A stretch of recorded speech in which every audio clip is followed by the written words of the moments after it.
웨스트민스터 신앙고백 16문 17문 곧 인류의 원죄에 관한 말씀을 함께 나누겠습니다. 아마 신앙생활하면서 가장 이해하기 어려운 그 물음 중에 교리 중에 하나가 이것이 아닐까 생각도 됩니다. 왜 내가 죄 지은 것도 없는데 이런 사망을 내가 맞아야 하는가 하는 그런 의문이죠. 16문은 오늘 이렇게 묻고 있습니다. 16번째 물음은 아담이 처음 죄를 범할 때 전 인류가 타락하였는가 이렇게 물어요.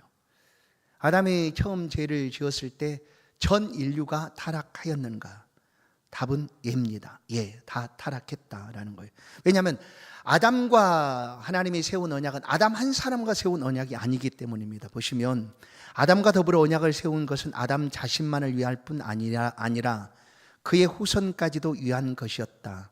그래서 그로부터 보통의 생육법으로 출생하는 모든 인류는 그가 처음 죄를 범할 때 그 안에서 범죄하였고 그와 함께 타락하였다.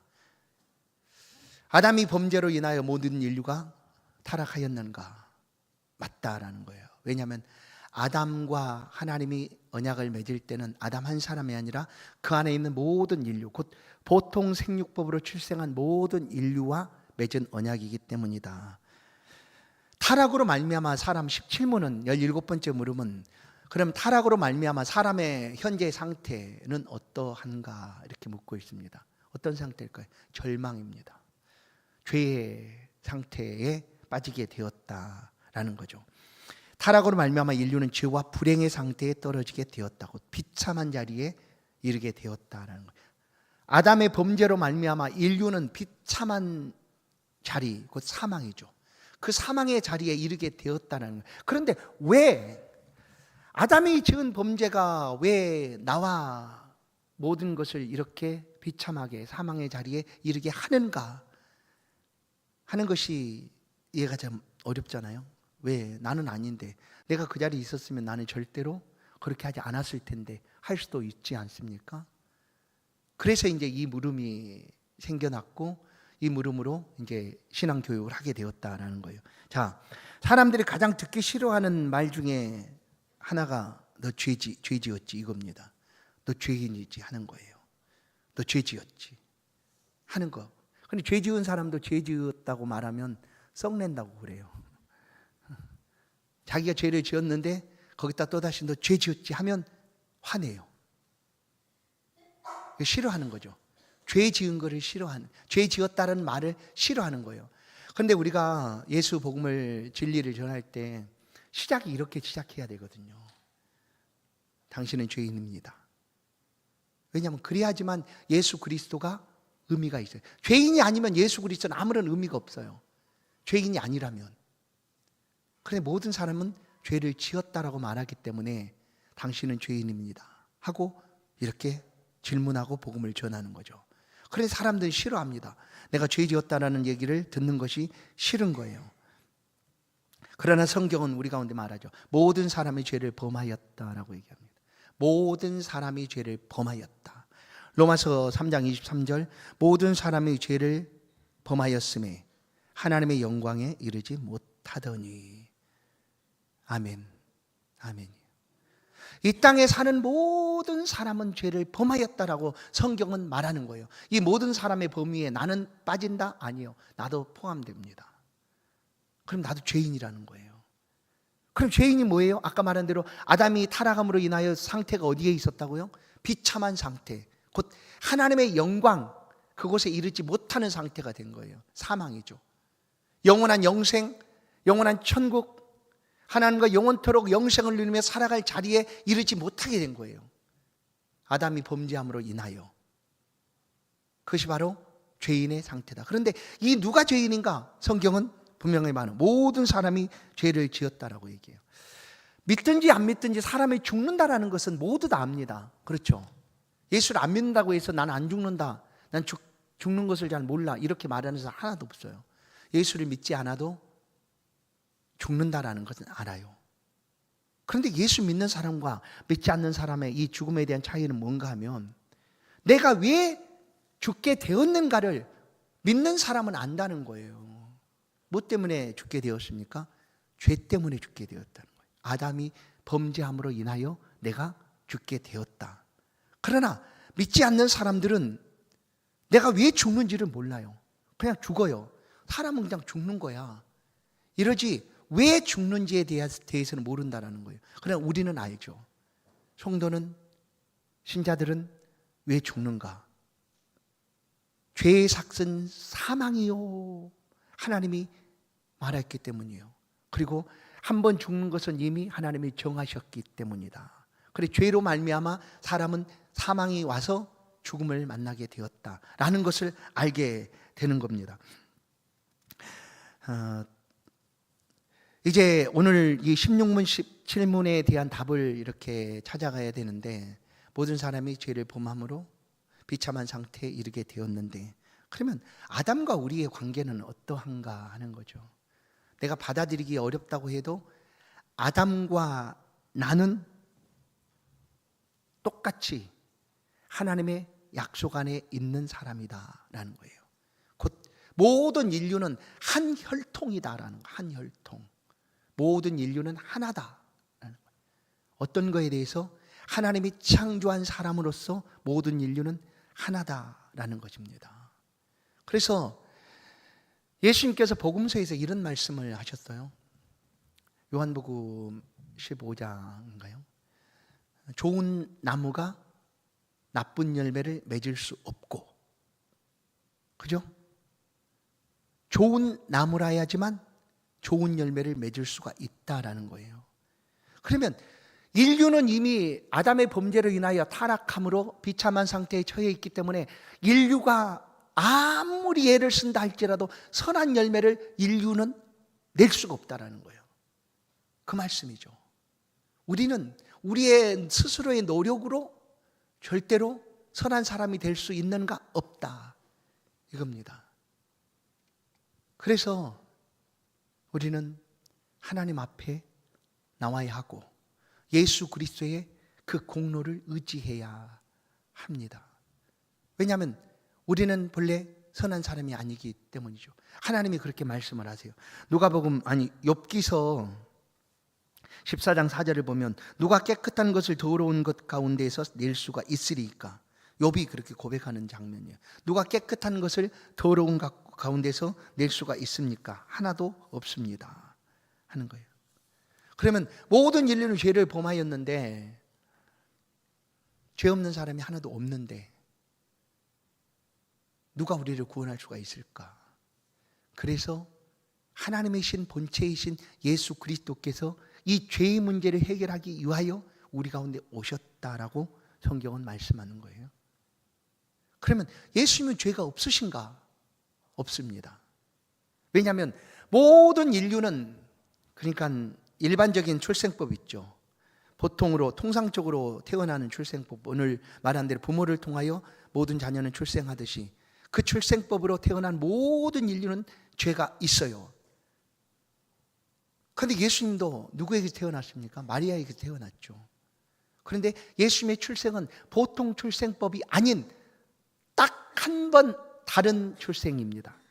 그게 바로 성령으로 잉태하여 출생하신 출생이시죠.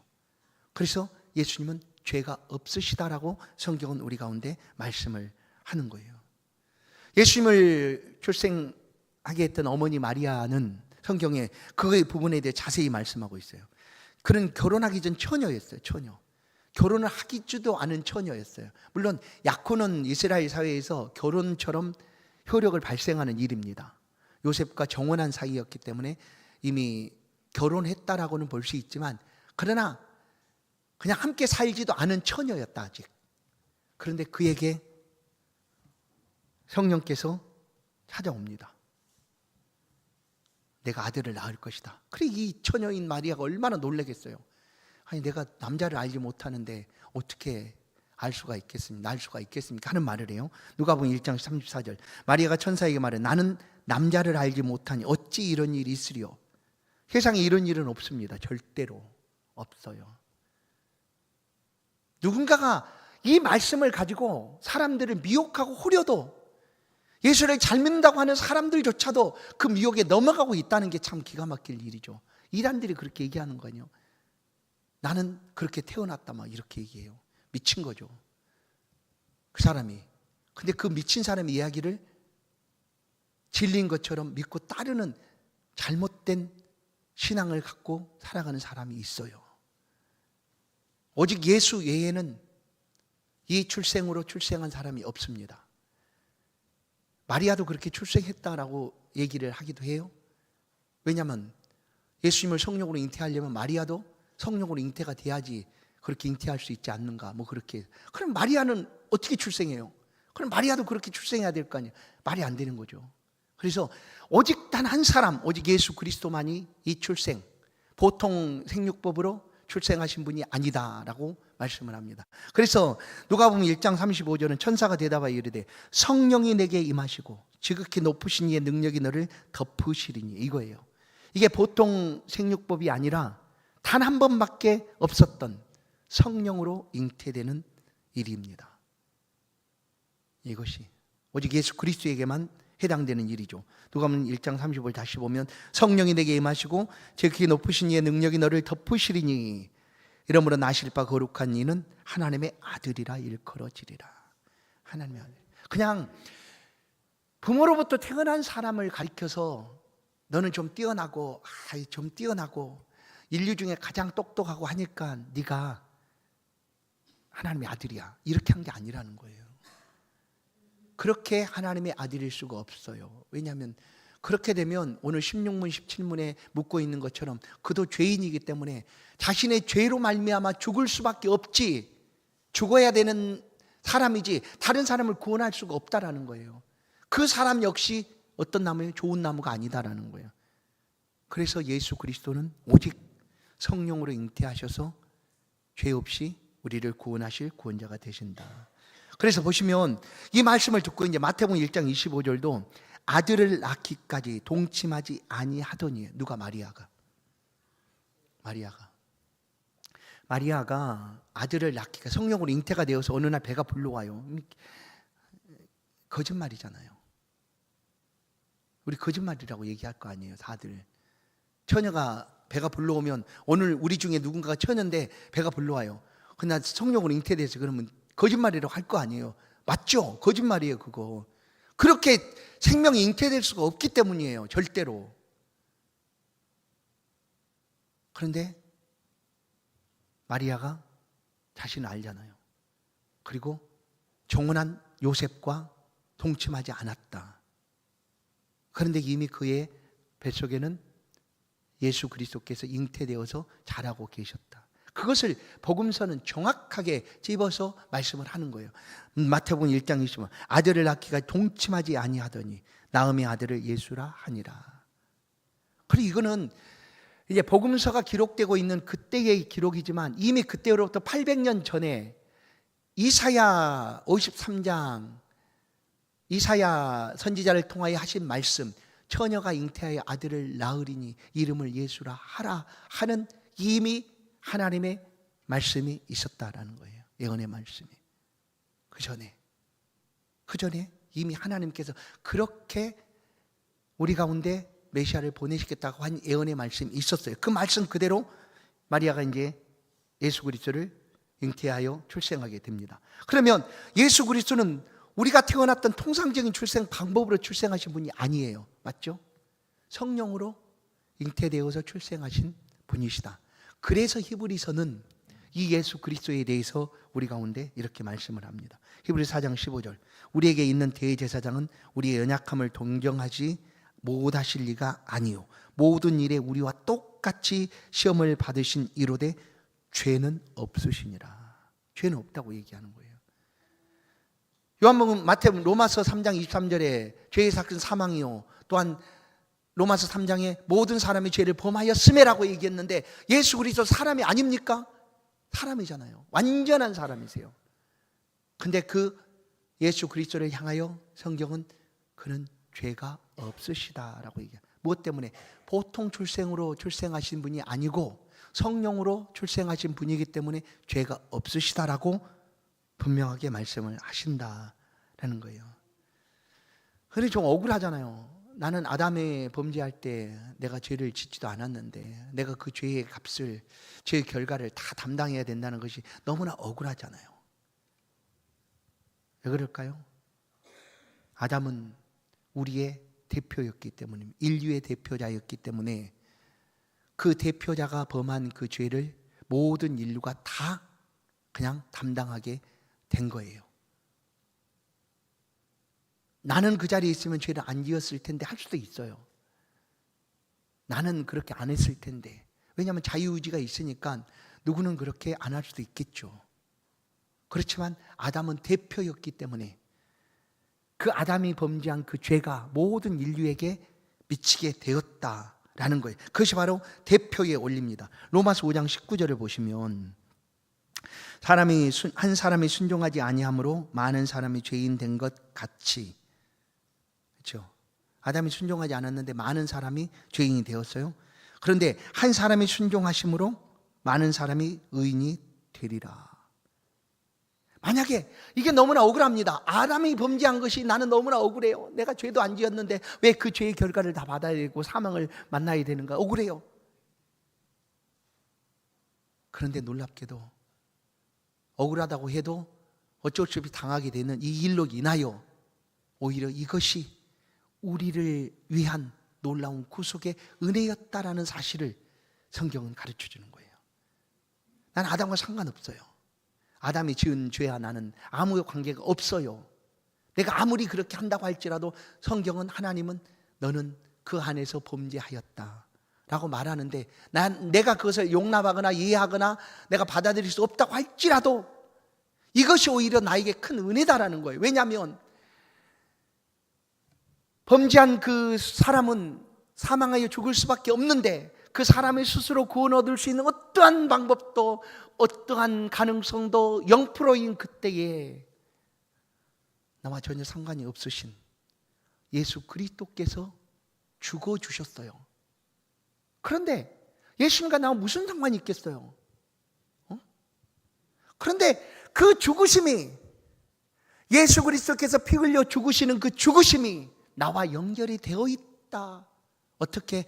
아담과 내가 연결된 것처럼 예수 그리스도와 나와 연결이 되었다라고 성경은 말씀하고 있는 거예요. 그래서 이걸 받아들이는 것이 우리 가운데 은혜다라는 거예요. 난 억울합니다. 난 도저히 못 받겠어요. 내가 죄도 안 지었는데 내가 왜 사망을 만납니까? 억울합니다. 상당히. 하나님, 그렇게 하지 말고 그냥 그것을 받아들이는 것이 오히려 우리 가운데 놀라운 은혜인 것을 성경은 말씀하고 있다. 5장 19절 다시 보면 한 사람이 순종하지 않음으로 많은 사람이 죄인이 된 것 같이 한 사람이 순종하심으로 많은 사람이 의인이 되리라. 예수 그리스도의 순종하심으로 우리는 의인이 되게 된다라고 말씀하는 거예요. 로마서 5장 12절 다시 한번 보면 그러므로 한 사람으로 말미암아 죄가 세상에 들어오고 죄로 말미암아 사망에 들어왔나니 이와 같이 모든 사람이 죄를 지었으므로 사망이 모든 사람에게 이르렀느니라. 나는 이 말을 받아들일 수 없어 한다고 할지라도 하나님의 은혜는 이렇게 된 우리에게 예수 그리스도의 의를 더 씌워주시고 있다라는 거예요. 뭐 때문에? 예수 그리스도는 우리의 주시기 때문에, 대표이시기 때문에 그분이 순종하시면 곧 그 안에서 우리도 순종하는 것처럼 하나님이 받아주신다라는 거예요. 내가 십자가에 못 박혀 죽지 않았어도 하나님은 그 죽으심을 믿고 바라는 모든 사람들을 아들 예수 그리스도의 십자가의 죽으심처럼 똑같이 보시고 죄를 용서하시고 영생을 약속하신다라는 거예요. 여러분, 하나님이 우리를 창조하셨습니다. 우리를 창조하실 때 하나님은 우리의 육만 창조한 것이 아니죠. 그렇죠? 손으로 빚어서, 흙으로 빚어서 사람을 만드셨어요. 그러나 우리의 육만 창조한 것이 아니에요. 하나님이 우리 영혼도 창조를 해 주셨어요. 그런데 이 영혼이, 어떤 사람은 이게 이렇게 중세 때 그렇게 얘기하는 거예요. 죄 지은 것은 육체지 영혼은 깨끗하지 않느냐. 여러분들 그렇게 생각하십니까? 죄 지은 것은 육체가 죄를 지은 거지 영혼은 깨끗한 것 아니냐라고 얘기하면서 영과 육을 나눠서 사람을 생각했어요. 그래서 죄직은 이 육이 악한 것이니까 육을 죽이면 우리는 가능성을 가지고 선하고 의로운 사람이 될 수 있다라고 말했어요. 그런데 여러분, 우리라는 표현은 육만 가리켜서 우리라고 말하지 않습니다. 영과 육이 하나 되었을 때 우리 자신이 되는 거죠. 이거를 나눌 수도 없어요. 분리할 수도 없어요. 하나님이 창조하신 것은 우리의 영혼을 창조했어요. 전 인격을 창조했다라는 거예요. 그러면 아담이 범죄할 때 육이 범죄했다라고 말할 수가 있는 거예요. 그렇게 할 수 없다는 거예요. 아담의 전 인격이, 자유의지를 가진 그 아담의 전 인격이, 그 안에는 육도 영도 다 포함되는 거죠. 다. 그가 범죄하였다라는 거예요. 그가. 아담이 130세의 아들을 낳습니다. 이제 가인과 아벨은 몇 살에 낳았는지는 알 수 없지만 성경에 아담이 130세의 아들을 낳고 그 이름을 셋이라 지었다라고 성경 말씀해 줍니다. 그때 창세기 5장 3절을 보면 아담은 130세의 자기 모양 곧 자기의 형상과 같은 아들을 낳아 이름을 셋이라 하였고, 자기 아담도 그렇게 말해요. 자기 모양 형상이에요. 그러니까 아담을 통해서 이제 셋이 출생했고, 그렇게 쭉 이어져 와서 우리가 출생했는데, 우리는 육만 가진 사람으로 아담이 그 아들을 출생한 것이 아니다라는 거예요. 그 셋은 아담 안에 있는 그 모든 전인격, 그것이 다 아담을 통하여 이렇게 셋에게 출생되었다. 셋이 태어났다라는 거죠. 그러니까 육은 선하고 육은 악하고 영은 선하다라고 이렇게 말할 수가 없다라는 거예요. 우리의 전인격이 범죄를 한 거예요. 아담의 전인격이. 아담이 지은 죄가 지금 평행법처럼 평행으로 나의 죄로 성경은 말해주고 있습니다. 근데 이것이 오히려 우리 가운데 놀라운 은혜인 것을 성경은 말씀한 대로 우리 가운데 들려줍니다. 그것이 바로 예수 그리스도의 의의 전가이죠. 아담은 죄를 지음으로 우리 가운데 사망을 가져왔지만 예수 그리스도는 순종하여 의를 행하심으로 우리 가운데 의를 가져다 주었다. 그래서 예수를 믿는 사람을 가리켜 의인이다라고 성경은 말씀하고 있는 거예요. 의인. 모든 사람이 죄를 범했는데 어떻게 의인일 수가 있겠습니까? 그러나 예수 그리스도 안에서 이제 그 순종하심을 따라 믿음을 가지고 살아가는 하나님의 자녀들에게는 예수 그리스도께서 가진 그 의를 전가해 주는 거예요. 그러니까 아담의 죄가 우리 가운데 온 것처럼 예수 그리스도의 의가 우리 가운데 와서 우리가 곧 정결하고 깨끗한 의인이 되었다라고 성경은 말씀해 준다. 이것이 놀라운 은혜입니다. 우리 가운데 임한 놀라운 자비, 긍휼, 은혜이다. 그러니까 처음에 시작할 때 왜 아담이 범죄한 것이 내게 사망이 됩니까? 나는 도저히 이것은 받아들일 수 없습니다 라고 할 수 있어도 그 안에 놀라운 은혜가 예수 그리스도의 의가 우리 가운데 그 아담의 죄가 전가돼서 나에게 온 것 같이 그리스도의 의가 우리 가운데 이렇게 왔다라는 것을 성경은 말해주고 있다라는 거예요. 그래서 오히려 나는 아담처럼 범죄를 하지 않았을 텐데, 나는 의로운 사람인데 이렇게 말할 필요가 전혀 없이 그냥 그리스도의 의로움을 나는 그렇게 의롭지 않은 사람인데 예수를 믿음으로 내가 의로운 사람이 되었음에 대한 감사와 기쁨과 은혜를 우리가 누리며 살아가는 사람이 되었다라는 거예요. 성경은 다시 한번 말씀을 합니다. 고린도전서 15장 말씀을 한번 읽겠습니다. 이 말씀을 같이 한번 합독하십시다. 고린도전서 15장 21절 22절 시작. 사망이 한 사람으로 말미암았으니 죽은 자의 부활도 한 사람으로 말미암는도다. 아담 안에서 모든 사람이 죽은 것 같이 그리스도 안에서 모든 사람이 삶을 얻으리라. 아멘. 믿습니까? 그리스도 안에서, 그리스도는 믿는 자의 대표이십니다. 예수 그리스도는 그 안에서 모든 사람이 생명을 얻습니다. 전에 우리의 첫사람 아담이 범죄함으로 우리가 사망이 왔지만 이제 그 모든 것은 다 그리스도 안에서 해결되어지고 우리는 그리스도 예수의 그 의로움을 따라 하나님의 귀한 자녀가 되어 의인의 삶을 살아가는 하나님의 백성이 되었다는 것을 성경은 우리 가운데 가르쳐 줍니다. 오늘 우리는 의인이 되었습니다. 사랑하는 성도 여러분, 더 이상 죄의 책 가운데 사망의 비참한 자리에 그냥 더 이상 주저앉아 있을 필요가 없습니다. 사망아 너의 쏘는 것이 어디 있느냐 하고 그리스도 예수께서 사망을 짓밟으셨던 것처럼 이제 우리는 주 예수 그리스도 안에서 영생을 누리는 하나님의 의로운 백성이 되었음을 기억하시고 매일매일의 삶의 기쁨과 감사와 은혜가 충만한 넘쳐나는 그런 성도의 삶이 될 수 있기를 간절히 축원합니다. 하나님 감사합니다. 하나님을 향한 우리의 마음을 받아 주옵소서. 이 시간도 우리를 위한 그리스도 예수의 보혈의 공로를 의지하며 주 앞에 있습니다. 이제 우리가 주 안에 새로운 사람이 되었고 이전 것은 지나갔으니 보라 새 것이 되었도다. 내 안에 그리스도께서 사신 것이다 라고 우리가 고백하며 주를 믿는 성도의 삶을 살아갑니다. 오늘 이 말씀을 붙들고 한 주간 살아가는 동안 앞길에 모든 어려움들을 물리쳐 주시고 주의 명철함을 주사 형통한 길을 날마다 걸어갈 수 있다. 특별히 우리 청년들의 앞길 가운데 주의 성령의 능력과 역사로 인도하시고 은혜 베풀어 주시고 이 믿음 안에 거하여 하나님을 기쁘시게 하는 복된 청년들 다 될 수 있도록 앞길을 형통케 역사하여 주옵소서. 예수 그리스도의 이름으로 기도하옵나이다. 아멘.